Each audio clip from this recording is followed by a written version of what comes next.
Hey guys, in this video we will see what is WordPress plugins. WordPress plugins are just a piece of code which help us to increase the functionality of the website. For example, if we need to add a contact form, a SEO plugin, or we need to turn this site into an e-commerce store, all we can do is just by adding the plugins. So here's how I will tell you how to add a plugin. To add a plugin, first we will check how many plugins are there in WordPress library.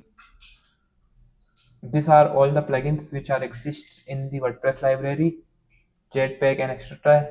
This site has all the listed plugins which are available on WordPress library. There are over 60,000 plus plugins available on this website, and they are continuously adding. You can add too. So now let's check how to add a new plugin on the website. To do this, first go to plugins and click on add new, and here we can search for the plugin we need to add. For example, here we need to add Elementor page builder. So search Elementor and click on install now button,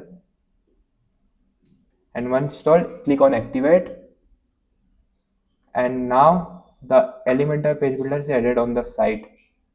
We can add as many as plugins required on the site, but our recommendation is to add as less as possible, because too much plugins can slow down your website.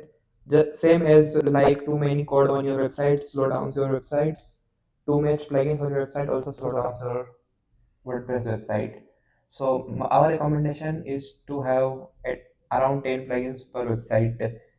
If you like this video, subscribe to the channel and ping notifications. And our next video is we will seeing what are the top best plugins in the WordPress library. Thanks for your time. See you soon.